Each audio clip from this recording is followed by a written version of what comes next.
Universal News TV, votre chaîne d'information la plus crédible. À Lyrique, le professeur Charlemagne Mesanga Nyamding a cédé sa place au professeur Yves-Paul Mandjem. La cérémonie de passation de service s'est déroulée dans un climat de paix et de sérénité. La cérémonie s'est tenue mercredi 24 mars 2021 à la salle des actes de Lyrique. Mais cette affectation du professeur Mesanga Nyamding est-elle une sanction disciplinaire ou une simple affectation? Suivons maintenant le décryptage de la situation par le professeur Jacques Famé Ndongo et André Luther Meka, homme politique et membre du RDPC. Suivons. Vous regardez Actualité Hebdo, nous recevons ce dimanche le professeur Jacques Famé Ndongo, secrétaire à la communication au comité central du RDPC et membre du bureau politique. Jacques Famé Ndongo, en tant que secrétaire à la communication, vous êtes certainement le mieux placé pour nous dire si la parole et la critique sont libres au sein du RDPC. Oui, bien sûr, parce que vous savez, la charte du parti le dit de manière claire. Il y a liberté d'opinion, de discussion, mais attention, il y a la discipline. On ne peut pas être et ne pas être. On est membre d'un parti politique, on adhère donc à l'idéologie du parti et à la réglementation en vigueur, mais au sein du parti, il y a évidemment des débats, il y a une discussion qui est tout à fait libre. Alors que répondez-vous à une certaine opinion qui pense que c'est en raison de son propos libre et de ses critiques que votre camarade, le professeur Pascal Charlemagne Mesanga Nyamding, qui est membre titulaire du comité central, que c'est donc en raison de ce positionnement-là qu'il aurait été coup sur coup limogé de son poste de chef de département et mis à la disposition de l'université de Ngaoundéré, antenne de Garoua.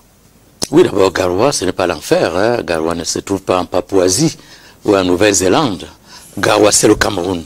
Garoua, c'est une belle ville camerounaise. C'est une capitale mythique, la capitale mythique du Nord, qui fut d'ailleurs la capitale de l'ancienne province du Nord, qui a été scindée par le président Paul Biya en trois provinces, le 22 août 1983. Donc, le camarade, puisque moi je suis ici secrétaire, comme secrétaire à la communication, le camarade Mesanga Nyamding a été affecté, comme le furent le 7 mai 1993, 32 enseignants, 7 mai 1993, ils ont été affectés, qui à Bamenda, qui à Boya, qui à Tchang, qui a d'ailleurs l'une de celles qui ont été affectées est actuellement recteur, vice-chancellor de l'université de Bamenda, Madame Makenji. Donc cette décision ne souffre ni de pression, ni de soupçon de sanction. Mais oui, la sanction, il garde ses indemnités. Vous savez que grâce au président Paul Biya, les enseignants titulaires, les professeurs titulaires ont une prime de modernisation à la recherche qui est de 1,60 000 francs par trimestre. Le professeur Mesanga garde tout cela. Il a les primes, il a son salaire, il n'a pas été rétrogradé, il n'a pas été révoqué, il n'a pas été donc humilié, comme d'aucuns le croient. Je ne sache pas que un fonctionnaire qui est affecté à Garoua ait subi une humiliation ou alors une injustice. Absolument, on parle même d'acharnement. Je rappelle l'étymologie du mot acharnement. Ça vient de carne, en latin, qui veut dire la chair. On n'a pas enlevé la chair du professeur Mesanga. Il est toujours professeur plein. Et j'ai cru entendre qu'il est attendu là-bas avec beaucoup d'enthousiasme. Héros, entre guillemets. Donc, il n'y a aucun problème. Il n'a pas été révoqué. C'est tout à fait clair, je pense, pour nos téléspectateurs. Vous êtes sur Universal News TV. Est-ce que Charlemagne Mesanga Nyamding a perdu son poste après que le RDPC ait fait pression sur le ministre de l'enseignement supérieur, qui est lui aussi membre du RDPC? Je voudrais dire que dans la nomenclatura, notamment de la fonction publique et notamment des nominations, il est important de savoir qu'on peut être nommé demain, être déchargé de sa fonction. Et il ne faut pas toujours croire que chaque fois qu'on vous décharge de votre fonction, cela est une sanction. C'est vrai que on prépare une élévation, plutôt une promotion. Je ne suis pas dans les secrets de Dieu, mais ce que je dis, c'est qu'il est important qu'il y ait ce principe-là, c'est-à-dire que lorsque vous êtes nommé, vous pouvez être déchargé de vos fonctions. Et en ce qui concerne le camarade, le très truculent camarade Messanga Nyamding. Je crois qu'il a été déchargé de cette fonction. Et peut-être que je ne fais pas une confidence, mais s'il y a quelque chose que Messanga Nyamding voudrait, c'est d'être au service du RDPC. D'ailleurs, il me l'a confié à une rencontre que lui, son rêve, c'est de travailler dans la structure du RDPC. Ne sait-on jamais. Oui. Donc, pour moi, je ne voudrais pas polémiquer sur un camarade, un éminent enseignant, pour qui j'ai beaucoup de respect, même si je trouve que sa méthode d'approche, de pouvoir saccager les élites du parti, de pouvoir, n'est-ce pas, vouloir s'attaquer à l'élite administrative, à l'élite du parti, à Mondovision, je pense qu'il a sa place dans le RDPC et qu'il faudrait qu'il revoie sa méthode, parce qu'on ne peut pas être dans la camaraderie, on s'appelle camarade, et se tirer dessus en Mondovision. Vous savez, lorsque vous êtes dans la bagarre, n'est-ce pas, avec les autres, et que votre frère vienne vous assommer, effectivement, vous comprenez que vous êtes non seulement mal vu envers les autres, mais vous êtes fragilisé avec ceux qui sont en face. Il y a un certain nombre d'informations qui relaient, qui sont tout à fait discutables, et il présente une expérience du RDPC qui est tout à fait discutable. Monsieur Achille Assako, je voudrais vous faire une confidence. J'ai toujours pris la vie comme une compétition, parce que j'ai été formé dans la sociologie où il y a plusieurs paradigmes. Il y a le paradigme de la compétition, il y a le paradigme du conflit. Moi, je sais que sur 25 millions de Camerounais, pour qu'un jeune se positionne en politique, il faudrait qu'il fasse ses marques, il faudrait qu'il fasse ses preuves. Oui. Et pour que vous soyez dans un parti au pouvoir qui a toutes les convoitises, qui a toutes les sollicitations, il faut faire preuve de compétition, d'endurance et de patience. Malheureusement, beaucoup n'ont pas cette patience-là. Vous le savez, ce n'est pas une confidence. J'ai servi à Yabassi, servant le parti tous les week-ends pendant près de 10 ans. Et je ne me suis jamais plaint. Je vous fais une autre confidence. Justement, c'est ça le problème de Messanga je vous fais une autre il se plaint trop. Je vous fais une autre confidence. J'ai fait près de 6 ans de bagarre pour m'inscrire en thèse. Je dis bien 6 ans pour m'inscrire en thèse. J'ai des lettres que je vais vous présenter. Ces 6 ans-là, le professeur Oyono était recteur, le professeur Efouan Bozo était doyen, et c'est le professeur Oyono qui a commencé à décanter la situation. On m'a régularisé mon inscription en thèse en 2016. Et je suis arrivé à la conclusion simple. Ce n'est pas le président Biya qui tue ce pays, c'est tous ceux qui sont dans des postes importants, qui ont la capacité de pouvoir faire ce qu'ils doivent faire et qui ne le font pas. C'est ce que dénonce Messanga Nyamding, parmi lesquels les camarades de votre parti. Et pendant que je le faisais, je n'allais pas dans les médias pour accabler, pour charger nettement les camarades. Je ne vous ai jamais parlé de cette situation aujourd'hui que à l'université, j'ai fait un combat de près de 6 ans pour m'inscrire en thèse. Donc, automatiquement, il y a ce qu'on appelle la camaraderie et il y a ce qu'on appelle la dynamique interne et la dynamique externe. La dynamique interne, c'est de pouvoir poser tous les problèmes nécessaires dans la structure, de telle enseigne qu'à l'interne, quand un certain nombre de décisions soient prises pour améliorer les conditions. Mais lorsque vous quittez dans la dynamique interne pour aller dans la dynamique externe et changer le fusil d'épaule et tirer sur votre parti et sur vos camarades, je crois que c'est une démarche qui n'est pas appréciée. Et dans aucune organisation au monde, vous pouvez, n'est-ce pas, vous mettre à saccager la structure, à insulter ceux qui incarnent cette structure et que effectivement il n'y ait pas un rappel à l'ordre. Karine Zeme? Oui, moi je voulais savoir, quand on ne parvient pas peut-être à se faire entendre sur le plan interne, est-ce que l'idéal ne serait pas donc de sortir avec les problèmes? On appelle souvent les gens à faire une assise quand peut-être on a essayé de gérer à l'intérieur, c'était bloqué de tous les côtés et ils savaient que ce moyen-là, il va toucher des gens par là. Est-ce que c'est pas la méthode qu'il a utilisée? Ça fait mal, mais est-ce que sur le plan interne, il est vraiment compris finalement? Oui. Non, je sais que les médias camerounais aiment le cannibalisme politique. Et parce que parlant du poste, quand on lui enlève, lui-même, il a fait une sortie où il dit que c'est un limogeage. Il sait que c'est un limogeage. Pour moi, je ne peux pas prendre ça comme un limogeage. Oui. Je prends ça comme... ça ne rentre pas dans un mouvement collectif de réorganisation. Non. C'est un arrêté spécialement pour ce poste-là.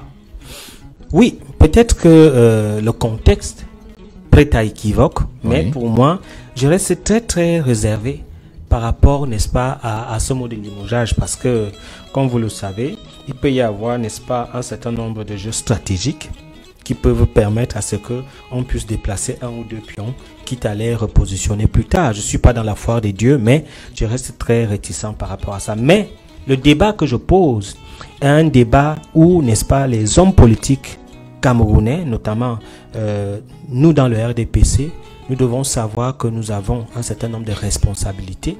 Nous sommes regardés par les autres. Nous ne devons pas nous tirer dessus.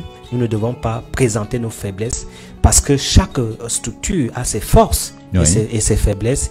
Et nous ne devons pas prêter le flanc à ceux d'en face, n'est-ce pas, dans un certain nombre d'obstacles, dans un certain nombre, n'est-ce pas, d'écueils.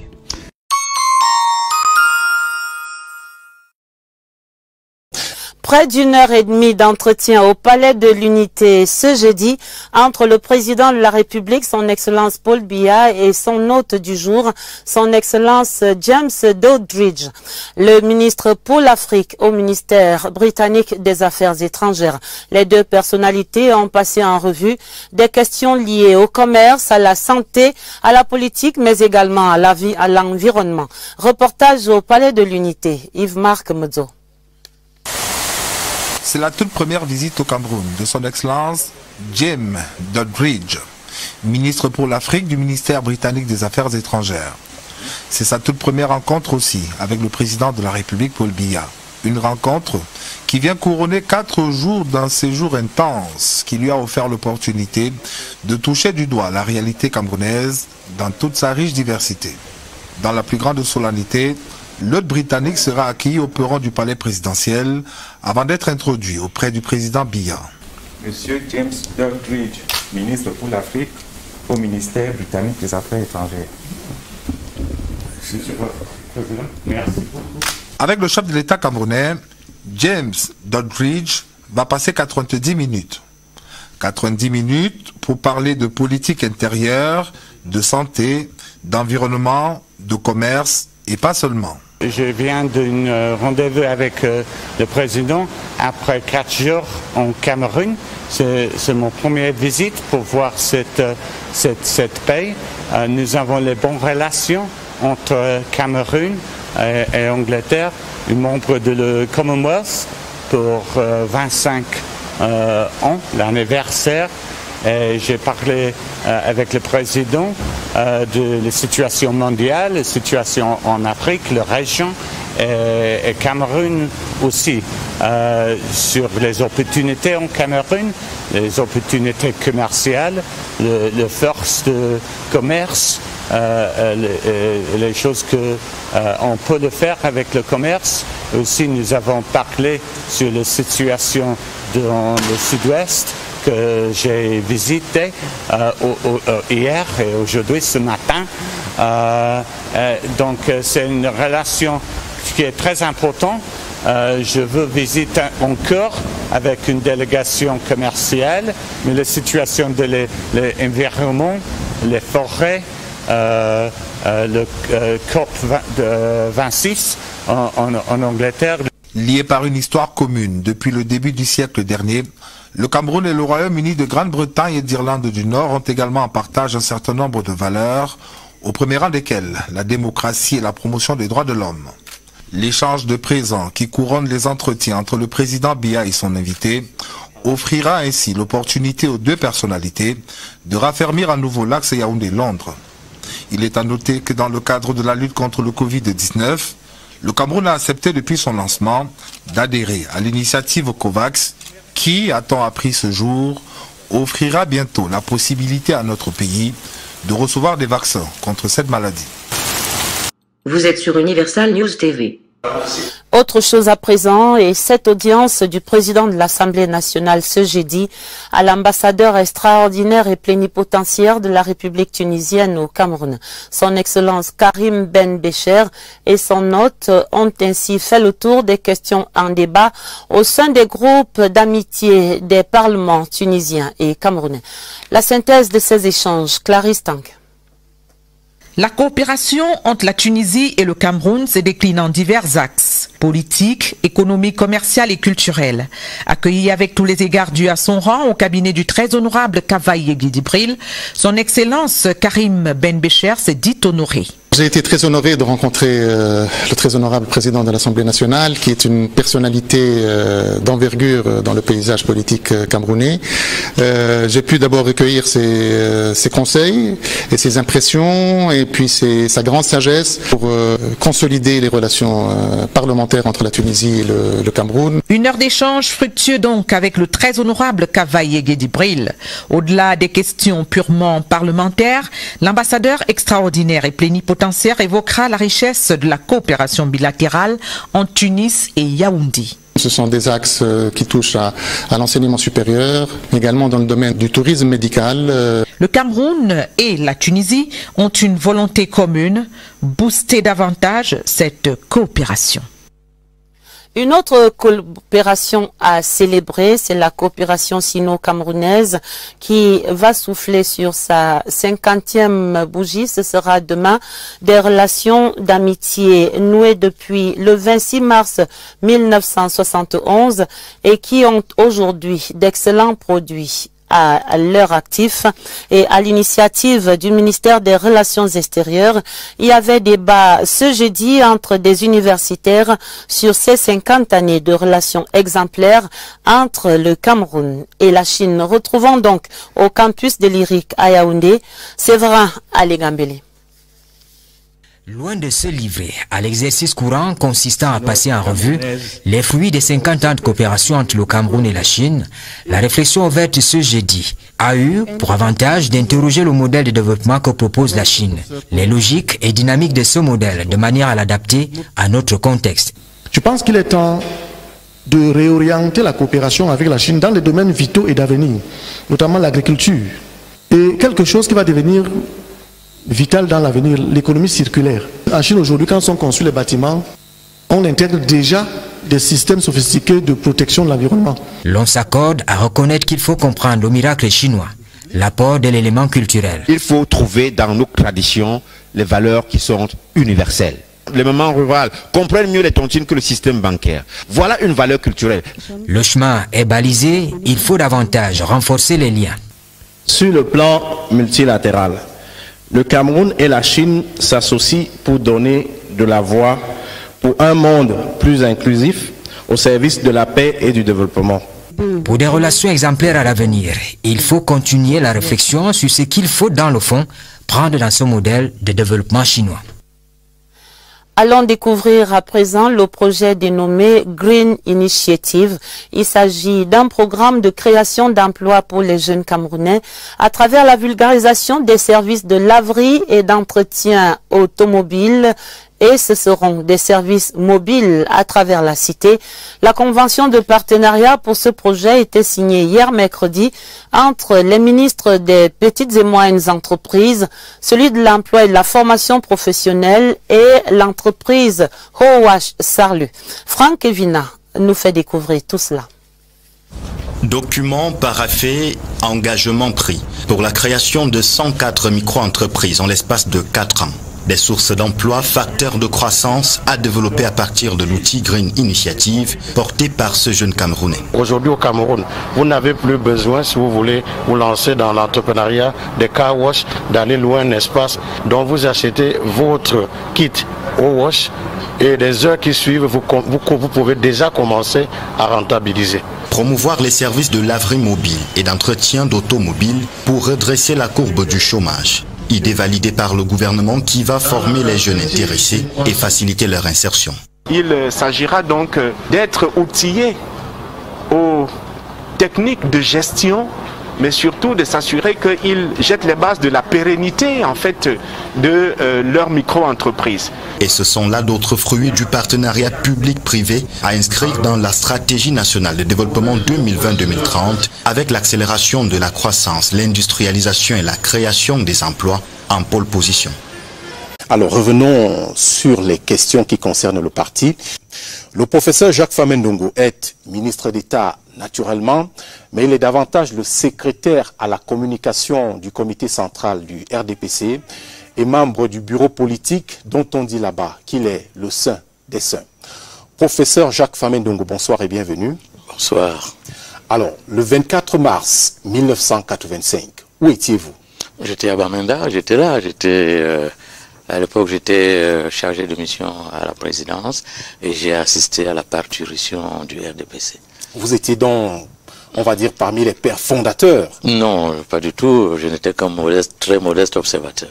Vous êtes bien modeste, Jacques Famendongo, mais alors, dites-moi, pour les jeunes et pour tous ceux qui s'intéressent à l'histoire politique, et particulièrement celle du RDPC, en quoi Bamenda constitue une étape décisive, un tournant historique dans l'histoire de votre parti? Je crois que Bamenda constitue effectivement une date fondamentale, essentielle. Pourquoi? Parce que tout simplement, il y a l'épithète démocratique. Démocratique. Rassemblement. Le président a voulu rassembler tous les Camerounais de bonne volonté, ceux qui le veulent. Démocratique, c'est extrêmement important. On annonçait déjà, le président national annonçait déjà la démocratie pluraliste. Parce qu'il y avait ce qu'on appelait, depuis le congrès de la maturité de l'UNC à Douala, en 1975, il y avait ce qu'on appelait la démocratie gouvernante, ou le réformisme révolutionnaire. Mais avec le rassemblement démocratique du peuple camerounais, on inscrit en lettres d'or l'épithète démocratique et donc le substantif démocratie dans la mouvance fondamentale du parti politique dominant au Cameroun. À l'époque, c'était un parti unique, mais désormais, c'est un parti qui a accepté la concurrence. Donc, fondamentalement, c'est la démocratie. Mais attention, une démocratie qui n'exclut personne. Une démocratie qui rassemble les Camerounaises et les Camerounais qui le souhaitent. D'ailleurs, on dit du peuple camerounais. Vous soutenez donc que ce n'était pas une simple réforme nominative? Non, pas du tout, puisque, comme vous le savez, le président Paul Biya, dès son arrivée à la magistrature suprême, avait déjà énoncé le triptyque rigueur, moralisation, libéralisation. C'est d'ailleurs de ça que nous allons parler. Rigueur, moralisation, mais également, vous avez dit libéralisation et démocratisation. S'agissant des deux premiers, rigueur et moralisation, quels sont aujourd'hui, 36 ans plus tard, les faits d'armes dont le RDPC serait particulièrement fier?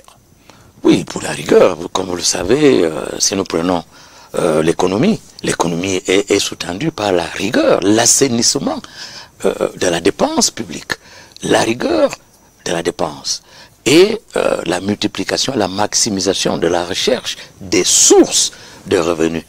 Mais attention, non pas une recherche effrénée et tout à fait chaotique, mais une recherche ordonnée, méthodique et rigoureuse. Donc, au niveau de l'économie, on est déjà en plein dans cette rigueur. Si nous prenons la politique pure, on est également dans la rigueur. Au niveau du parti camerounais, le RDPC, le choix de nos candidats à toutes les élections obéit à cette norme de la rigueur. Nous choisissons des candidats méthodiques, rigoureux, honnêtes et engagés. On a déjà cela. Et évidemment, au niveau social et culturel, il y a également cette rigueur et cette moralisation qui sous-tendent les préceptes édictés par le président national, son Excellence Paul Biya. Peut-on en dire autant de la gouvernance, par exemple? Oui, mais la gouvernance, comme vous savez, comme disait Lamartine, l'homme est un ange déchu qui se souvient des cieux. Aucun homme n'est parfait. Ici, la perfection n'existe pas. Nous sommes tous perfectibles. C'est la raison pour laquelle, nonobstant les préceptes et les principes édictés par le président national du RDPC, il se trouve, fort heureusement, une minorité qui ne se plie pas à ces principes fondamentaux. On peut donc dire que, vous savez, vous êtes journaliste, le train qui n'arrive pas à l'heure, c'est ça l'information.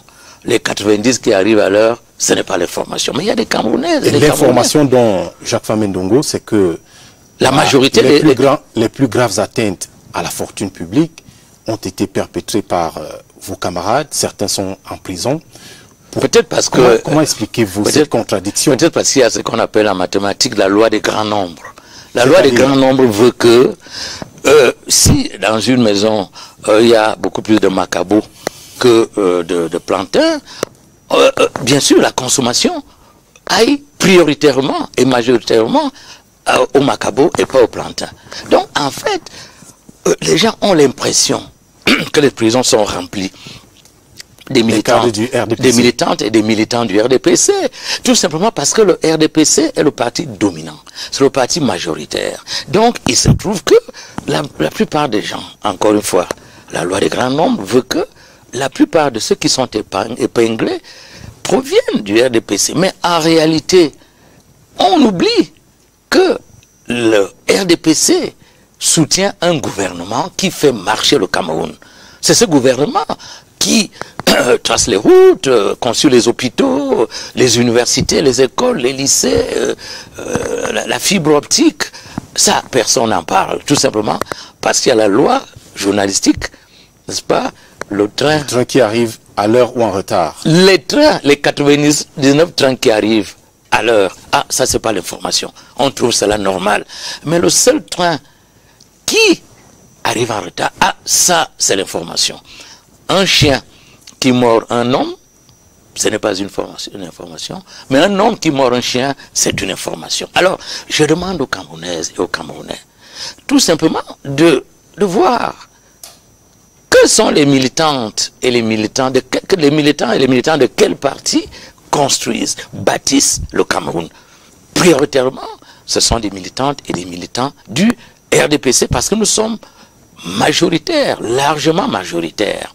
Maintenant, au regard de cela, il est tout à fait normal que quelques brebis galeuses, n'est-ce pas, du fait de leur turpitude, soient épinglées par le pouvoir judiciaire, qui est indépendant du pouvoir exécutif. Le professeur Yves-Paul Mandjem a officiellement pris ses fonctions de chef de département de l'intégration et de la coopération pour le développement. Il avait été nommé par décret du ministre de l'Enseignement supérieur en remplacement de Pascal Messanga Nyamding. Ici, Christine Muriel, pour Universal News TV. Merci de suivre Universal News TV sur YouTube. Nous vous rassurons que les informations que nous diffusons au quotidien sont suffisamment crédibles. Alors, n'hésitez pas à liker la vidéo si elle vous plaît, et si vous êtes nouveau sur la chaîne. N'oubliez pas de vous abonner et d'activer la cloche de notification pour ne pas rater nos prochaines vidéos.